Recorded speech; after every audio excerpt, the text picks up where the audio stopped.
Hi, this is Michael Waits, and welcome back to the Asia Tech Podcast. Pauline Kirk, who was born ready, is the founder of Femvestorsglobal. She's with us today. Pauline, thank you so much for coming to the show. And before we jump into kind of the main part of this conversation, let's give the listeners a little bit of your background for some context.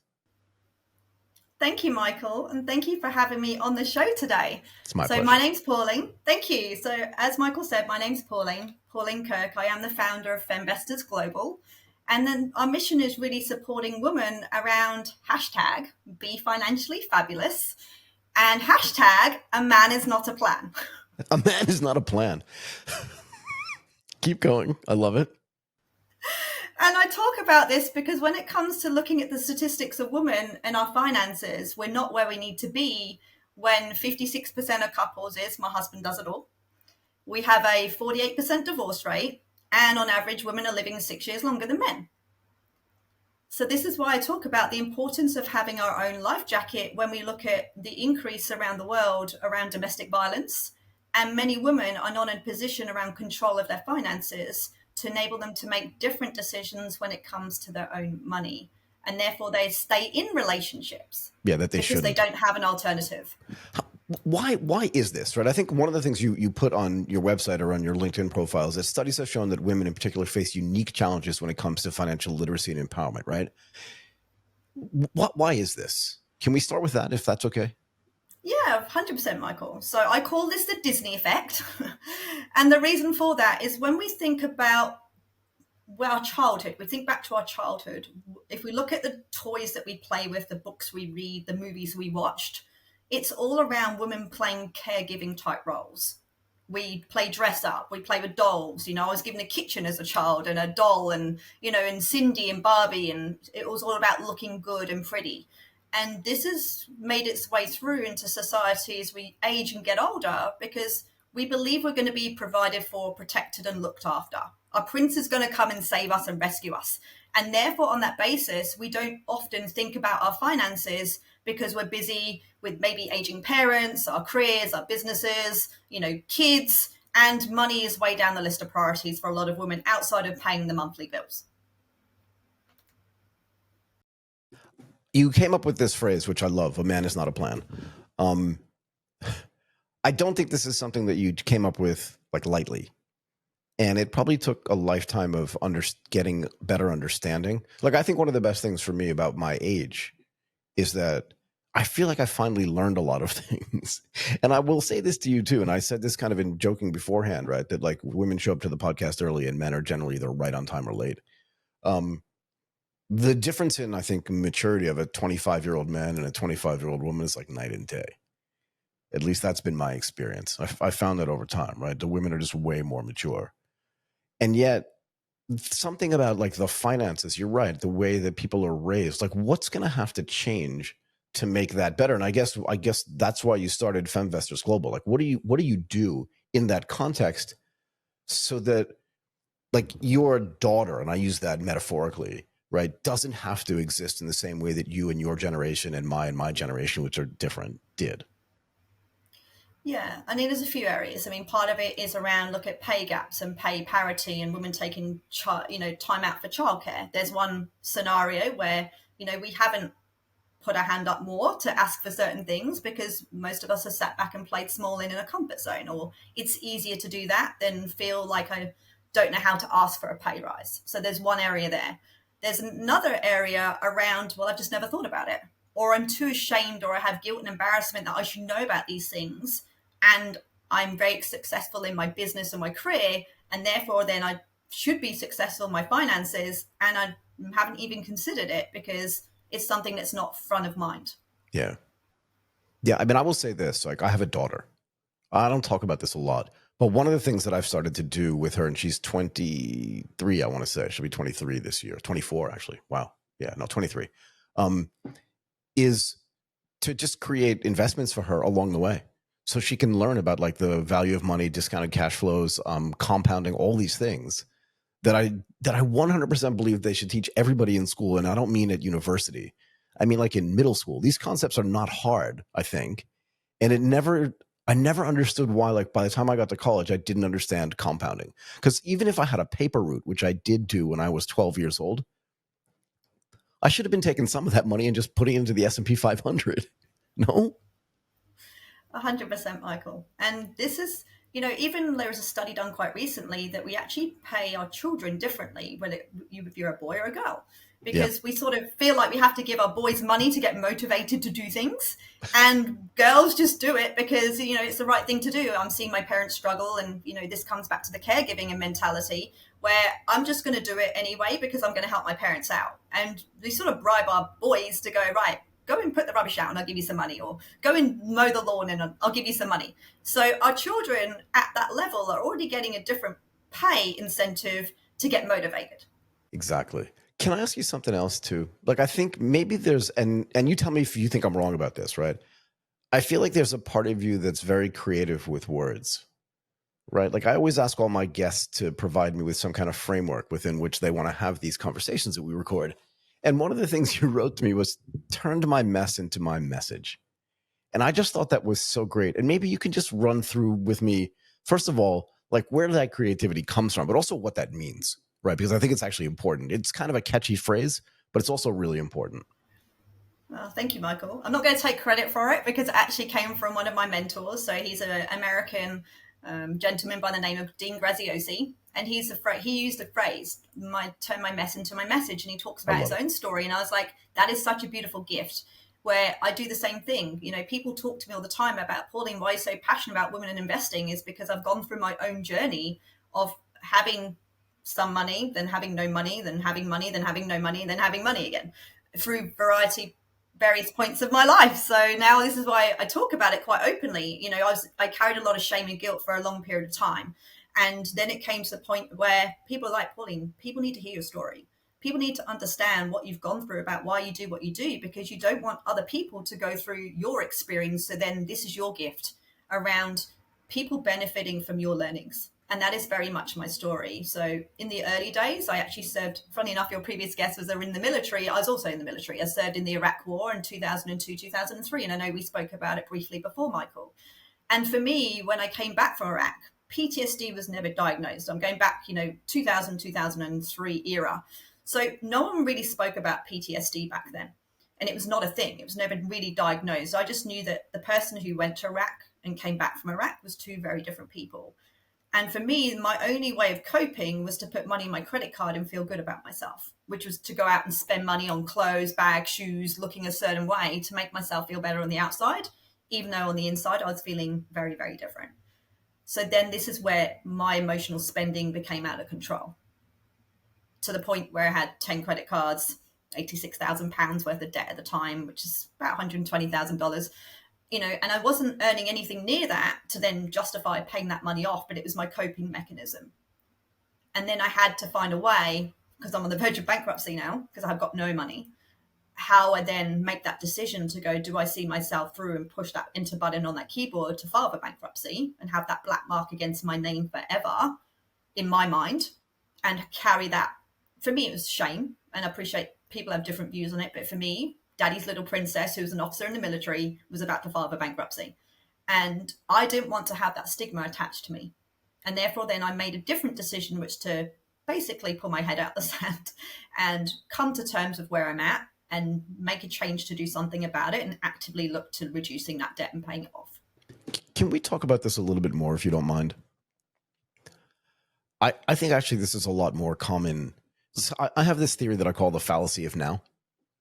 And that fallacy is that you always are the person that you were today. So if people meet you today, they'll always think, oh, she was always financially secure, or she was always financially savvy, or she was always financially literate, because that's who you are today. But I think it's a fallacy, because nobody understands like where you've been and what you've done along the way unless you sit down and you tell them. And you're right, I wrote down these two words, shame and guilt, because I think they're really important actually in this context. And that is, like, the amount of money you have should not have any bearing on how you value yourself or how other people judge you. Zero. And for those of us that have been bankrupt or close enough, that shame and that guilt is real. Like, it really is real. And I wish there was a better way to communicate that to the listeners so that they can understand that they probably have friends and family that are going through something like that, male and female, to be fair, and that the stigma around that somehow needs to be removed. Anyway. Yeah, I totally agree, Michael. I talk about failure now, and fail, everyone sees it as a negative connotation. I actually see it as a very positive connotation, because fail means the first attempt in learning. That is my acronym for fail. And I'm like, fail fast, fail forward, and realize that, yes, that is our own story, but it doesn't have to be our future. Our past does not dictate our future. We can become, feel a certain way and become rock stars at the other end. And this is why I deliver the message in the way that I do, is because people just see me. I live here in Asia. They just see the perception of a rich white foreigner. And that's their perception of me here, without knowing my story around why I'm trying to do the things that I'm doing. I'm trying to create and remove the stigma of money, making it taboo, talking about money in societal settings or a cultural setting. And we should be talking more about money. And, there's so much behind the scenes. Like, we've got households who don't talk about money. We don't talk about money with our children. In workplaces, we have to sign non-disclosure agreements because we've got pay rises and bonuses and someone else never. So this it carries throughout society or our culture around our finances. And we talk about everything else in society today. But when it comes to money, money's been around for a very long time. We still don't talk about money in the way that we should. Yeah, it's very strange. And you just reminded me of something. There was a guy that I worked with who I knew like more about his intimate life than I knew about how much money he had, right? Because I had no way of knowing how much he got paid. He sat next to me. And I knew that like they had surrogates to have their kids. Do you know what I mean? I don't need to know that. It's none of my business. But I did know that. That was okay to talk about. But like if I turned to him and just said, how much was your bonus last year? Like never going to get an answer. No? Exactly. And this is why it becomes so difficult to make an emotional comprehension around money non-emotional, because there's so much emotion attached to money. And when we look at what is money really, it's just an energy exchange. It's just a tool. But we put so much emotion behind money and how it makes us feel. And then we start linking money in our zeros in our bank account to our self-worth as our net worth. And it shouldn't be that way. But unfortunately, this is how it is today. And we need to break these taboos and make it start talking about it more, whether it be in our businesses, whether it be, even businesses. We talk revenue, we don't talk profits. It's the same thing. Well, I made millions in revenue. That's great. But then, I'm on the verge of bankruptcy because, I've got all these debts to pay, but we only focus on the revenue number. Exactly. So we see it throughout everything that we do and how things are reported to sell this good news story, as opposed to, not everyone is in a position where they can afford to be in a certain position. And then it's around the only difference between a billionaire and anyone else and a refugee is their environment. We're all humans. We all have 24 hours in a day and 7 days a week. It's what are we doing with our time? But the only difference between a refugee and a billionaire, to my point, is our environment. And the people we surround ourselves is whether we're going to be successful or potentially not successful. So how did you go, and this is again in your own words, go from being almost bankrupt to no longer worrying about money? Like, what was the process? And I think there's like habits need to change for sure, right? But walk me through like how you do this and how you teach other people how to do this as well, if that's okay to ask. Yeah, of course it is, Michael. And it really starts in between my ears, right? Mindset is what's going to shift the needle. Because if we're constantly in this position where we're self-doubting and we're in this negative self-talk, or we're buying things to make ourselves feel good, we're never going to get out of this situation. And for me to get myself out of the situation, I had to sit there and go, right, what are my options here? And I can only control what's in between my ears. I can't control my external environment, but I can control my internal environment. And that's what's going to move the needle with focus. I need to ask you this because I've kind of been following the career of Tony Robbins for, I feel like, decades now. And my view on that guy, not him personally, but the guy that does that thing that he does, changes. And I think it swings from extreme to extreme, to be fair. But you don't just know him. Like, you work with him. Is that true? Yeah, so I'm now part of Team Tony. Yeah, so I'm part of. You got So to I'm actually talk. You got to singing. talk to me about this. You got to talk to me about this. What is this Tony Robbins thing? I really want to know from somebody on the inside. Like, I really want to know. I've seen some of the videos. I've read some of the stuff. I just need to know what this is. So he's the biggest life coach in the world, in terms of his mindset. And, he's been doing it for 45 years. He was, people talked about coaching in the athletic space, but no one ever talked about coaching outside of athletics. And he was really the pioneer in this area to then start talking about, let's have coaches for non-athletics in simplified terms around how we can bring out the best in ourselves. And that's really where Tony comes into his own, whether it's, there's lots of different versions of Tony Robbins, whether it be the De Silva method or various other methods. Tony is Tony on stage. And I've been very blessed to have supported him on his events. I've done all of Tony's events in terms of all of what he offers. And then I've also crewed his events and then also promoted to a senior leader in the Tony Robbins community, which basically means that I support other people and participants who go through the same programs that I've been privy to, and how I can support them with their own journey around breakthroughs, mindset, understanding the content of what he teaches. So when they finish that event, they have all their questions answered, and then they can take themselves to a whole nother level and maintain that consistency. So we use Telegram in the virtual world. So we actually keep connected with each other through Telegram. And there's an accountability piece and there's partnership piece, and we're all in it together. And what I love about the community is that no one has a bad word to say. It's a very positive environment. If you're having a bad day and you put in there that you're having a bad day, there is so many people that will pick you up and make you feel amazing. And if you were to put that on standard social media, you get torn apart very quickly by trolls. So this is what I really love about the community that Tony Robbins has created, because his mission is to end world suffering, whether it be the people he feeds across Feeding America programs or some other work that he's doing around child trafficking with Maritzi. So he's doing these amazing things and really opening up people's minds to then go, we can choose to be different.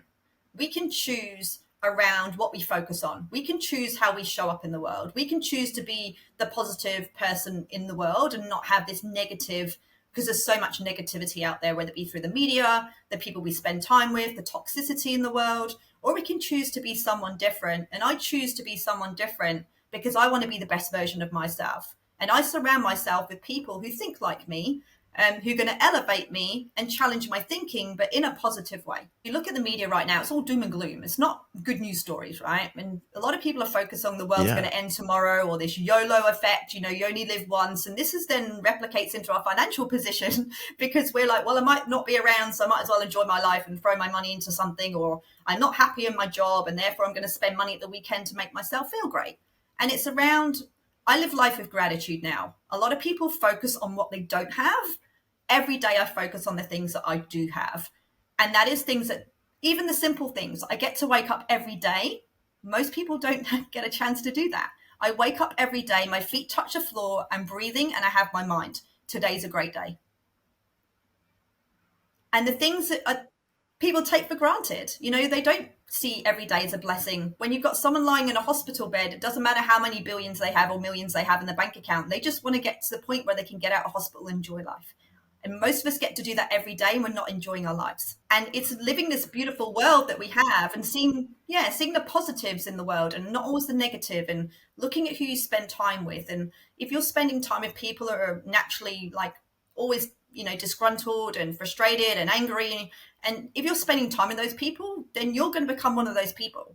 If you're spending time with people who think a different way, with positivity and energy and excitement, wake up every day with passion and obsession and want to do great things in the world, then naturally you're going to be like that, and you want to be surrounded with people like that. I like it. I think that you and I have had similar experiences, actually. And I did not know this before we started recording.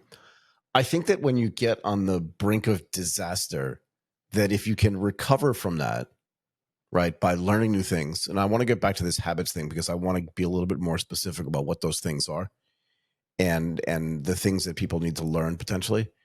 But I think once you recover from that everything else just feels like it's so much easier. Because once you've been like as low as you can possibly be, and I know I've been there, I feel like everything else is just like up and to the right, if that makes sense. But I want to talk about, because you mentioned earlier the importance, we talked about it a little bit, the importance of like good money habits, but maybe you can give a little bit more detail about what some of those things should be so people that are listening can actually learn. Yeah, thank you, Michael. Before I just move on to that topic, I just want to pick up your last point. I always say that your worst day is someone else's better day, Yeah. because there's always going to be somewhere who'd love to have the day of your worst day. So, and then I say, this is where the gratitude comes from. This is where the inner peace comes in. This is where the quiet mind comes in. And that takes time. That's not something that you just naturally adapt to. And, personal development is a huge part of my life now. And it's focusing on the things that, how do I become the better version of myself? How do I quieten the little voice? How do I step into my superpower, if you want to put it that way, every single day and be the best version that I can be, and live a level 10 life with a lot of energy and fun, excitement, enthusiasm and passion, and, and have this beautiful life, as opposed to the toxicity that we talk about in the world, because I don't focus on it. It goes on, but I don't choose. I talk about, what do I let into the gateway of my mind?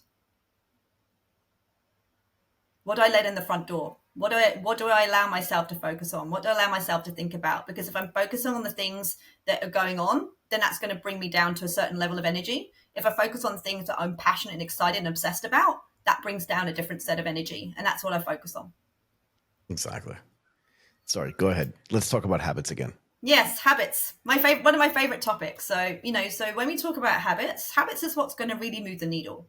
So if we don't have good habits in us when it comes to our finances, specifically around finances I'm going to talk about, if we don't adopt good habits for our finances, then it's going to be to the point where, we're never going to live this beautiful life we want to create. We're going to have to keep, as Einstein said, we have to, definition of insanity is doing the same thing over and over again and expecting a different result.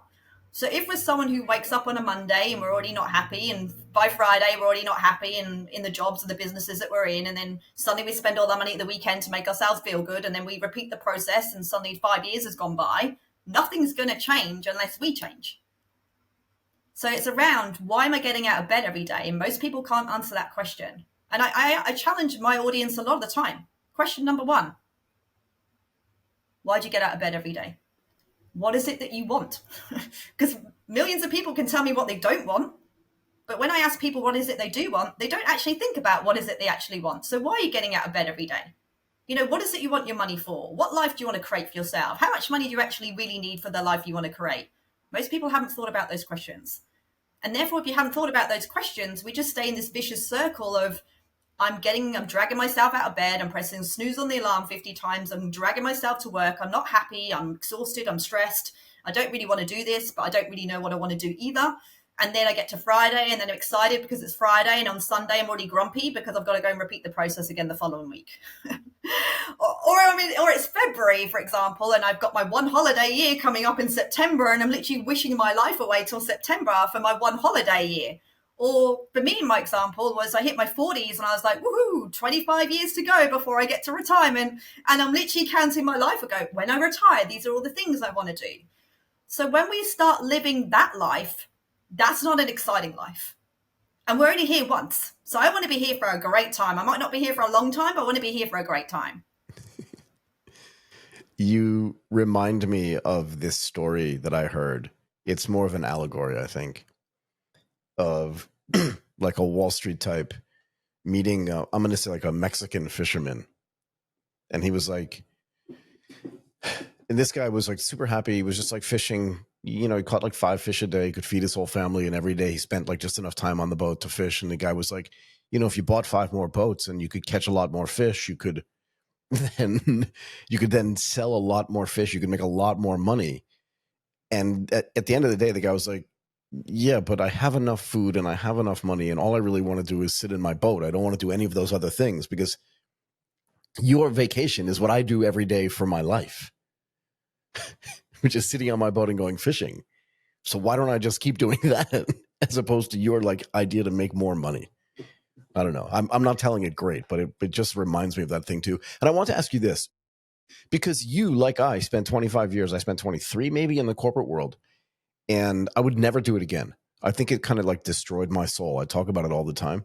And I think this is one of the reasons why, even at my age, I don't feel like I'm almost 60. I feel like I'm almost 30, because I feel like I have way more control and way more agency, if that makes sense. So I'm wondering if one of the things that you do in your financial literacy conversations through Femvestorsglobal is to try to encourage people to build their own businesses. Like, I know it's not for everybody, But there is a certain amount of agency that comes with it. And since you did the same thing, right? You spent 25 years in the corporate world like I did, but now you don't do that, I'm presuming. Do you try to encourage people at a younger age to go do that instead of going to work for some big company? I love the fact you asked this question. So with my niece and nephew, I've got stepkids with them. A lot of people talk around, I'm paying my kids for chores. And I'm like, chores are life. Okay. If you've got to the point where you've got a maid or someone to look after that and do that, that's great. But chores are life. And therefore I don't reward any of my kids in my life, reward them for their replacing their time for money, because that's what chores are. And therefore we're thinking our kids to be employee mindset. I do a chore, I'm going to get paid. So what I do is I actually teach the people in my community to teach their children to read books and learn skills, and they'll get paid that way. So I actually go, right, here we're going to go through chapter 3. I'm going to ask you some questions. Every question you get right, I'm going to give you some money that way. Because when we start challenging our children around thinking differently, I don't want my child to grow up in an environment that we were certainly taught that the definition of success was to go out, get a job, get a better job, go to university, get a better job, get an even better job, get a fancier job title, get married, have kids, retire and die, right? In simplest terms. And that is our parents and grandparents and great-great-grandparents' version of success. And I will challenge anyone to think, what is your definition of success? Because your definition of success is going to be where your head is at. And therefore, then you get to create your definition of success and what that looks like, because we certainly see it. There's so much great free resources online today. And I certainly didn't grow up in the world of the internet. This isn't, I'm in my 40s now. I learned typewriters at school.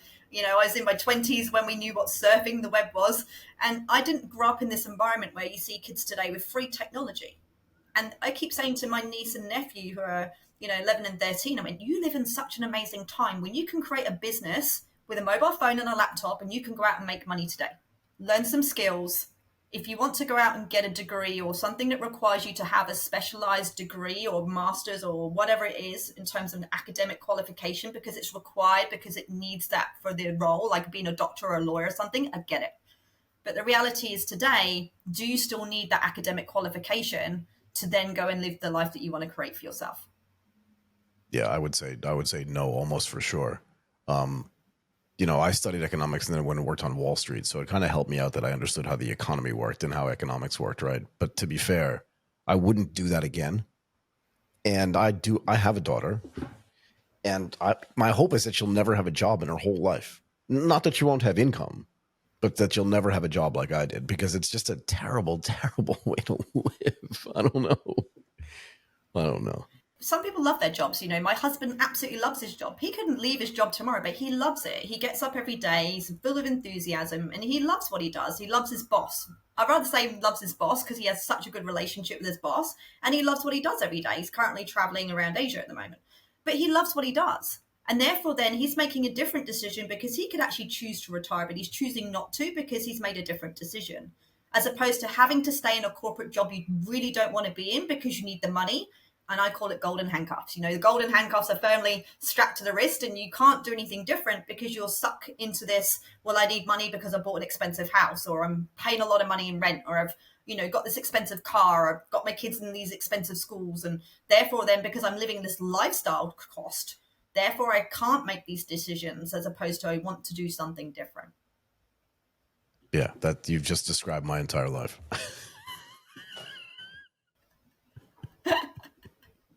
Until and we all get sucked into it. We certainly, whether you live in Singapore or Dubai or Hong Kong or whatever, there's a status thing that's around, there's this perception of, where do your kids go to school, and what car do you drive, and where's your house, and, describe your lifestyle, and what clothes are you wearing, what designer bag, and your shoes. And people make their decision based on how you look and act and where you live and your kids and how they dress and where they go to school. So we see it in this part of the world.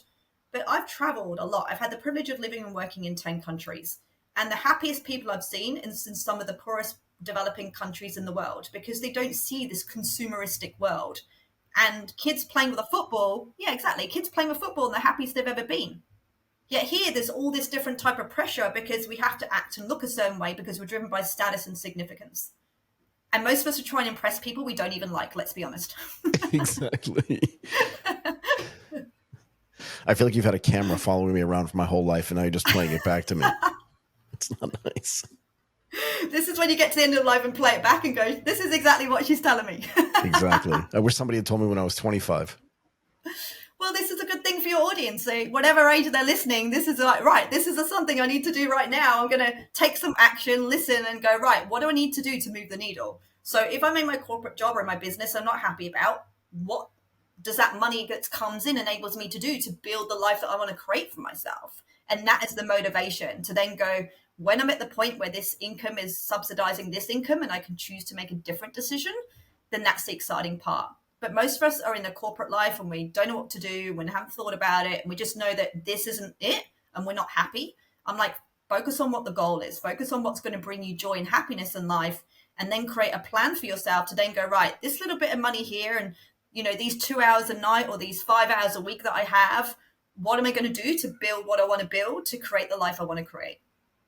Yeah, you know, I remember when we did our prep call and I thought, this level of energy is going to make it really easy to do the recording. And I was not wrong.